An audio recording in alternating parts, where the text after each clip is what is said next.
Hi crafters. Well, we've got our folio put together, and as you can see that I've got these bent pretty well, and everything is completed there. So let's go and get started with the construction of the inside. So what I have here is most of my items I've got scored and ready to go, but let's go through these. So if you're going to go through and cut any of this cardstock, one of the things that I would say that would be important to do would be to go ahead and cut these. I call this number 5 as far as the pieces go. This is for your waterfall pieces. You're going to cut 5 of them.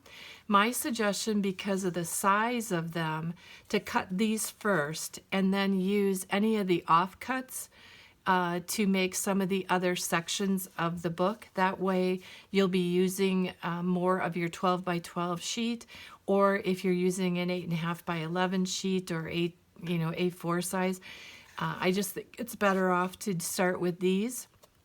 And so you're going to need this is number 5, but it's also, you need 5 pieces of 6 1/4 by 6 3/4 for that. So I'm going to put that off to the side, and then we'll go starting from the first number. So for number 1, the pieces that you're going to need are 4 1/4 by 6 3/4, and with the this cutoff, I have it numbered as 1, but you're going to need 5 of these in order to complete that section of the folio. So 5 4 1/4 by 6 3/4. And then you're going to need 1 of the 4 1/4 by 6 1/4. It's number 2. And then in the next section, we're going to be doing an expandable pocket and a flap. You're going to need the flap for it, or you're going to need, whether it's an expandable flap or a different kind. I've done one where I've given myself a 1/4 inch gusset in here. So this number 3, you'll need 1. It's 3 1/2 by 6 1/4. And then this piece is going to be, one of them you're going to buy, it's number 4. It'll be 4 by 10 1/4. And then we're going to talk about scoring after all of this, because we're going to do all the cuts first, and then we're going to do our scoring. And then your last piece that you want is number 6, and you need 1, and this is going to be 3 1/2 by 7 1/4. And then once you have all your papers cut, what you want to do is go back, if I can pick them up, and with these they're made at 4 1/4 and 6 3/4. The reason why that they're done that way is so that you can easily fit 4 by 6 photos on these mats. So you've got a 1/4 inch there, and you will have a 1/4 inch there once you score your 1/2 inch. So on one side, this side of your piece, you want to score a 1/2 inch to make this flap. And then what I did is that I took and put 2 of these together, glued 2 of these together, and then I took the other 3 that we cut, scored all of them at a 1/2 inch, and I glued 3 of them together. So I told you that this folio was inspired by Paul Ford, and he did an awesome job. And let me tell you, he is great at his tutorial. It was awesome to watch. And my folio is going to be very similar to his. I'm changing up a couple of things, just how we're doing some of these flaps, and my pocket down below is a little bit different. I'm not sure whether the waterfall is going to be a little different, but it's the ideal kind of album that if you want an easy way of putting pictures into an album, which is something that I've been looking a lot at recently, is trying to make folios or albums so that I can reduce my paper use and or make it easier for putting photos in albums. So this is what you're going to do with these 5. You're going to score at a 1/2 inch on one end of all of those, and then I glued 2 together and I glued 3 together, and we'll come back to that. Then the next number 2, that was the 4 1/4 by 6 1/4. You needed one of those. You don't need to do anything with that. The next piece is your pocket flap, and that's number 3, and that was 3 1/2 by 6 1/4. And you're going to go ahead and score at a 1/2 inch, like this. You're going to score at a 1/2 inch and then another 1/4 inch, so that you have a gusset along the top of the pocket. Then for your pocket, which is number 4, you're going to cut this at 4 by 10 1/4. And when you hold it like this, you're going to score this at a 1/2 inch all the way down. And then on the 10 1/4 side, you are going to score a 1/2 inch, a 1/2 inch, a 1/2 inch, a 1/2 inch.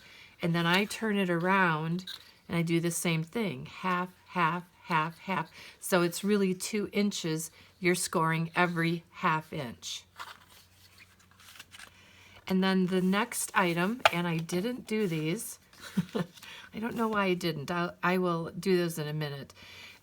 You need to cut, this is number 5, but you also need to cut 5 of these, and you need to cut them at 6 1/4 by 6 3/4, and then you're going to need to score on the top of these sections, because these are going to, oh, I'm going to confuse myself. These are going to come down and cover all this section. I am still considering that I might even put a pocket or put these on a tab and make it so that you can put tags underneath this. So I haven't decided on that yet, but I'm going to check on that before we put everything down and in. So I will score these off camera. And then the last thing that you're going to need to score is this piece, which is a pocket underneath the waterfall, and that's 3 1/2 by 7 1/4. You need, this is number 6 piece, and you need one of these. So you're going to score on 3 sides at a 1/2 inch. Okay, so that's all the cutting that we need. That's the scoring that we need. And basically our next steps is to take our pieces and put them into our book. And then once we get everything in the book, I'm going to go through the paper collection and we'll make a decision about where we want to put everything, or the papers we want to put in there. So what I decided to do was I wanted to take these so that they would be 1, 2, 3, that they would flap either side, and that they would not, so coming off, this would go this way, this would go this way, like this, like this, like this. So that was my intention for this, so that I could put 4 by 6 photos on there.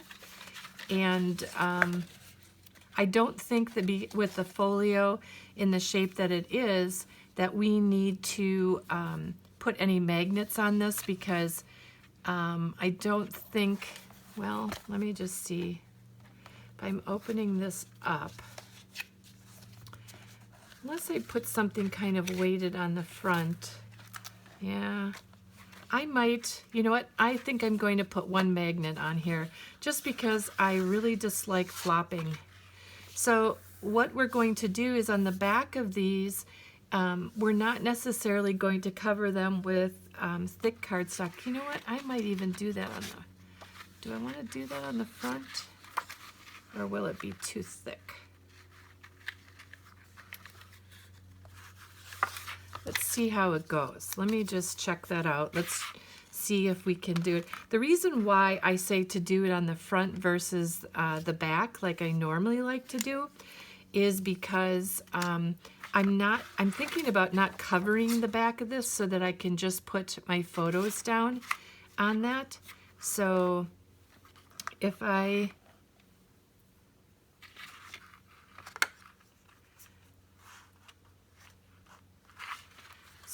put that down, it seems to go pretty well. It seems like it's still going to be strong enough to do that.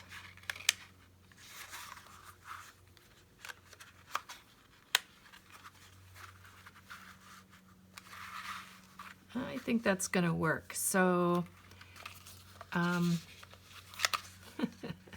keep confusing myself on how I need to do this. So I think that's what I'm going to do, is I'm going to put a small magnet on the top of here, and that'll hold it enough. I don't need a hold that's super strong. I just need a hold. So let's go ahead, and I'm going to put this magnet down onto this piece, and then that'll get it ready for our pattern paper. And I'm also going to put this in a little bit further so that when we do cover it, it doesn't cause any issues. So you know what, I'm just going to leave that there. So what I'm going to do is I'm going to put this down first. One tip or trick that I want to show you that Paul showed on his video, which I thought was super good, and I just loved the way it looked. So I forgot to get out one thing that I needed in order to do this. So I'll be right back. Okay, so what it is that on the edges of these stacked flaps, one of the things that is really neat is that you can cover it with a black masking tape, or take a regular colored masking tape and then color it with your black Sharpie, and you can make it look really nice and neat and clean, and you don't necessarily see all those different edges on your book. So I'll show you what I did. So I'm going to take my other one, and you may or may not be able to see, but in here you can see there's where I put the two together, and sometimes you see a little bit of glue come out of that. So what I'm going to do is take my black masking tape, because I have black, so I'm just going to use my black, but you know, feel free to use whatever you have that you could maybe color to black, or if you want to use a washi tape that you think would go really nice with this, I think that would work as well, but I know this works well. So then I'm just going to push that down so that I can then wrap that down and around. And what it does is it ends up covering that edge and making that really nice and clean and neat. And then on these edges, I'm just going to come along here and I'm going to cut this edge off to make it nice and clean and neat. This one I have to do a little bit more cutting on.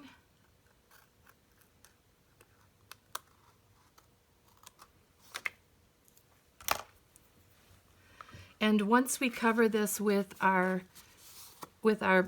pattern paper, you won't even see that there is that additional layer on there. So I think that it really makes a really neat, clean edge, and it's something I never thought of, and so I thank him for showing us that little tip or trick.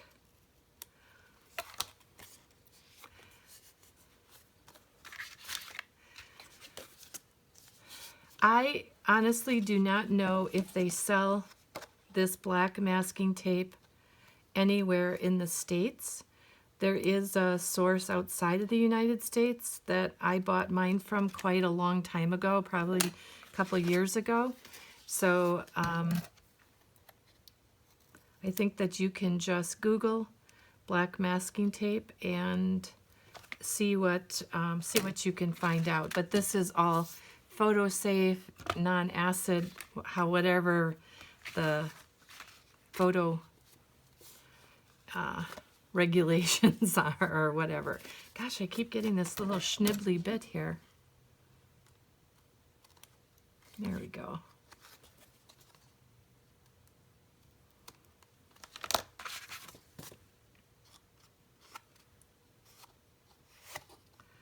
Yep. So what I'm going to do is I'm going to go ahead and I'm going to put my inside one down first. This is because this is my spine, so I am going to put this down first, and then I will put my outside one down. I want to line this up with my spine so that I'm not hitting it, and then I'm just going to do a little mark here so I know where I'm going with my spine.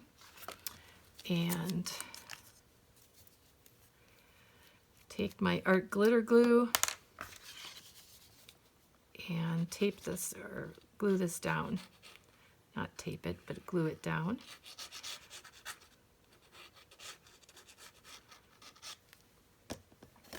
And we will end up putting that magnet onto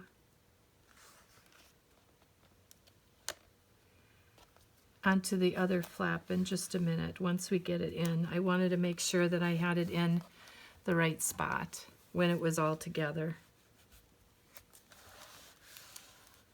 So I have this down. Yep, I'm still good with my fold. So it's about a 1/16 of an inch away. This isn't as difficult to do because of the fact that there is not hinges turning on the pages, so you have some extra room right in this gusset area, so you should be pretty good with where that is going in. So then what I'm going to do is take this, oops, I need to wait a few more minutes to get this dried. Well, that didn't work. It's the first time that's ever happened.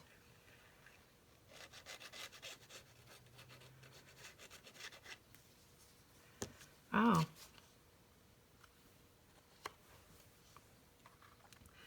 And I wonder if it is the masking tape that I put on there that's causing it to do that. So I may just have to go ahead and put score tape on these, possibly.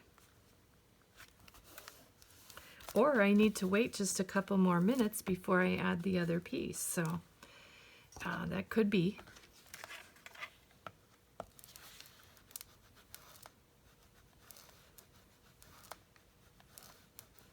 Never had that problem before, though.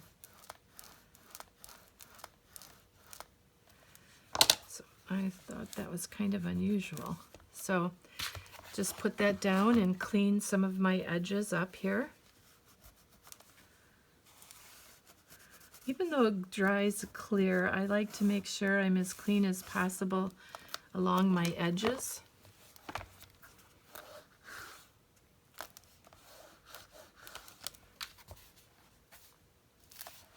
Folding okay.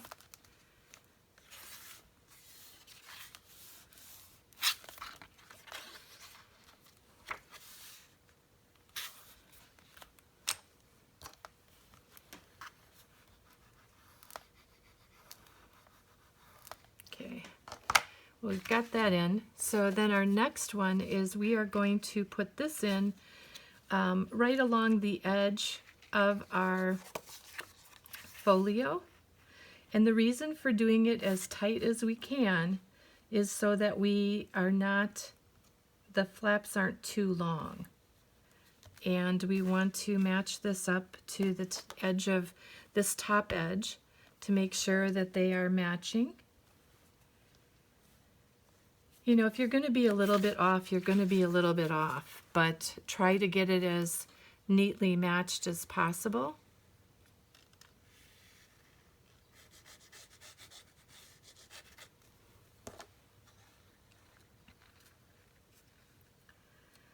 So one of the nice things about this, other than just the photos, the other thing is that you can really optimize your paper because it's more straight cuts of 4x6, And so by optimizing that, you're not going 6 1/4. And with a 6 1/4 seam,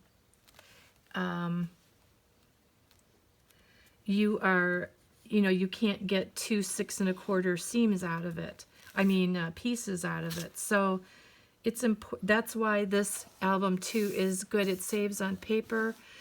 Maybe not your cardstock as much, but it does save on your designer paper, and you're able to make a couple of albums actually, or folios, out of your designer paper because of maximizing the use of the collection.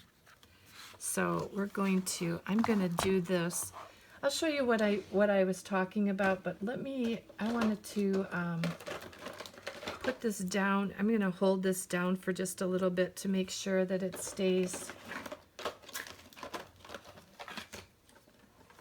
and that it dries before I start moving it again. So, gosh, I hope I'm not crooked on that. It looks crooked, but I need to do one other thing before I do another thing. So then what we need to do after this is we are going to put that down underneath those so that we cover up the bottom of our pockets. So let's just see if we can open that up. So basically what we have here is we have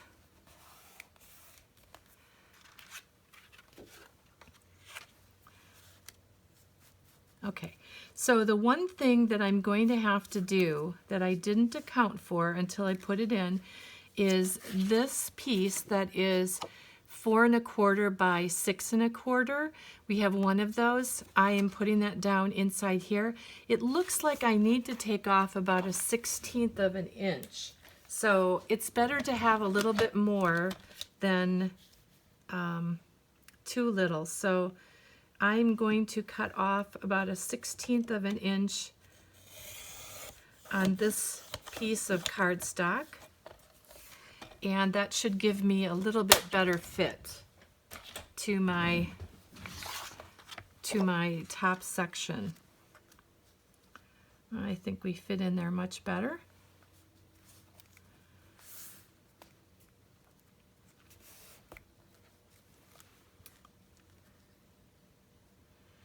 And I'm going to pull that down just a little bit so that we can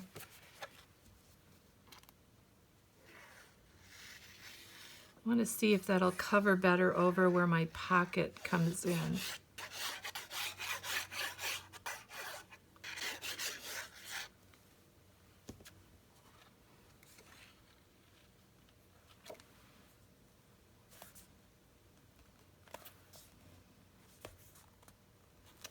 So I'm going to pull that down just a little bit.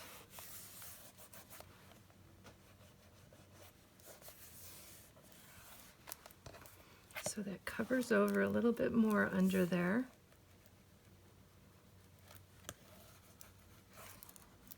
Because what we want to make sure is that our pocket and flaps do not interfere with each other. So this is going to go down like this. That's going to go like this. This here, and then this here, and this here. So by making this folio just slightly bigger than what Paul did, I gave myself enough room for me to be able to do the alternating flaps. And I wanted to do that to have a little bit of a different look, and so I wasn't copying exactly what he was doing in his. So you can take a look at his video and see what he did with his flaps. So what I'm going to do is I am going to, oh, this is going to go like that. I did that the wrong way. So I'm going to take some score tape and put it onto the back of my magnet so that my magnet will lay down on my page where I need it to match up. Where's my pokey thing?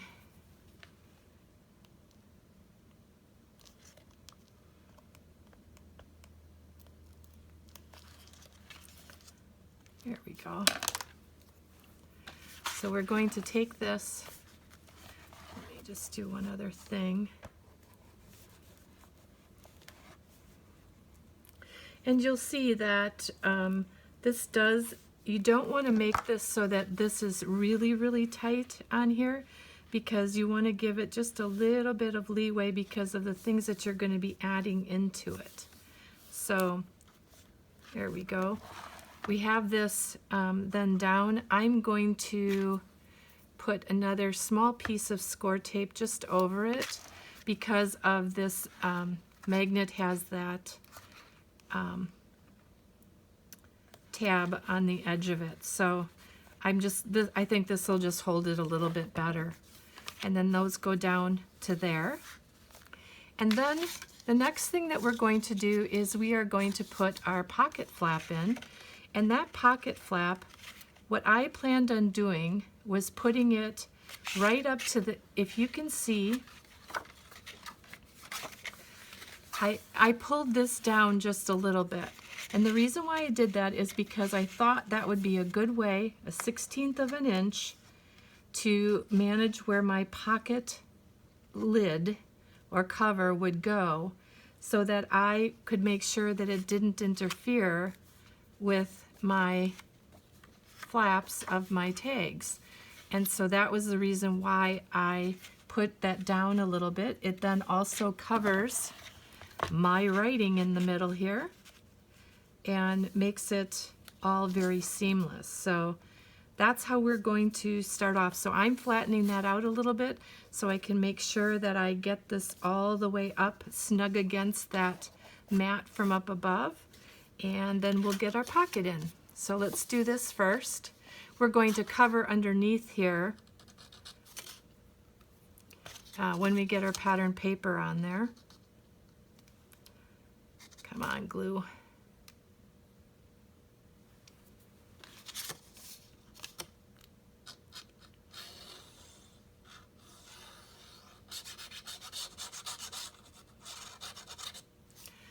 Alrighty, so then let's come in here and let's slip this in. Make sure we're even on both sides. And I have that tight up against the matting that's underneath our flap, kind of our horizontal, yes, our horizontal waterfall, our flip flap. Got that.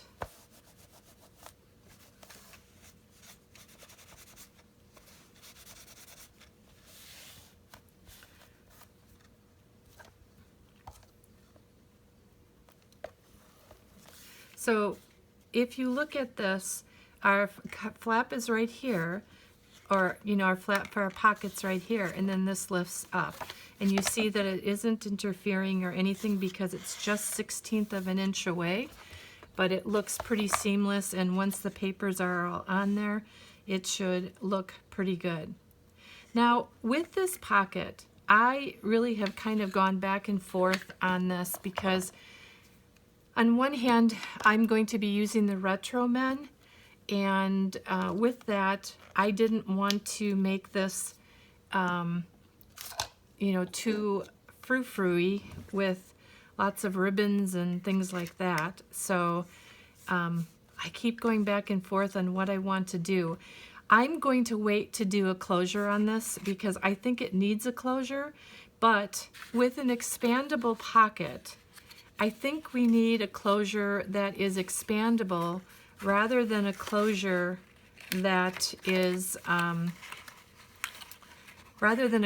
that's more stationary like a magnet. So I don't know, I may do the loop-de-loo thing. I just have to think about it a little bit, and I'm going to get back to you on what we're going to do with that. So, But meanwhile, what I want you to do is to take this pocket, and what you are going to do is when you're done with all the scoring, or as you get ready, you're going to cut these 4 little pieces off this side that, you know, there's a 1/2 inch score. You're going to cut those 4 off and the 4 off here.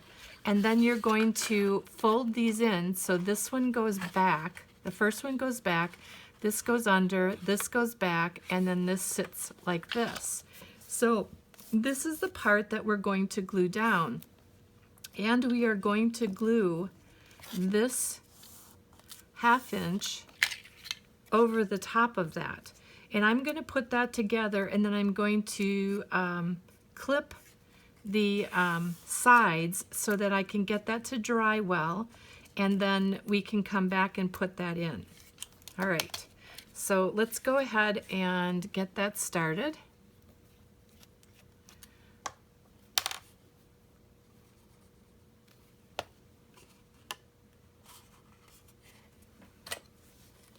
This way you have room. This is a 4x6 photo type of pocket that you can just easily throw in any photos you want to add to the album, or photos that you just, you know, you want to set them there until you have time to put them in your album to where you want them, or you're sorting out and you go, gosh, I want this in this album or this in that album.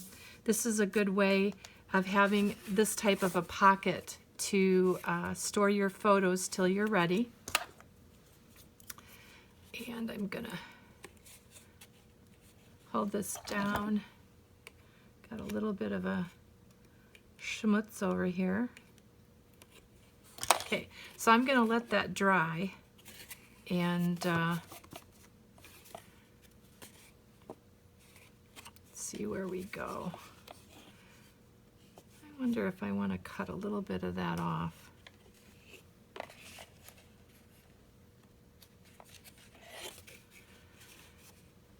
Let me look at one thing. I just want to see if...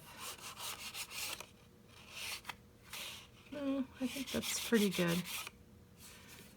All right. So we're going to put that in as soon as we've got that all set and ready. And then whatever we're going to do, if we're going to do the round closures with the string for this pocket so that this can expand, then I'll show you that even after we get the paper on. With this collection, doing that type of closure, you don't have to do it under the paper. You can, but it doesn't have to be. It can go right through this cardstock, and we can cover it up underneath here.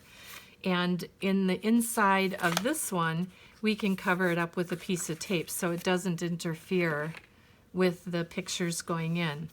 I also, in the variation to the other folio, is I made this with a wider gusset or a spine so that I could have more expansion to the folio. So that was the reason why I made a wider spine on that as well.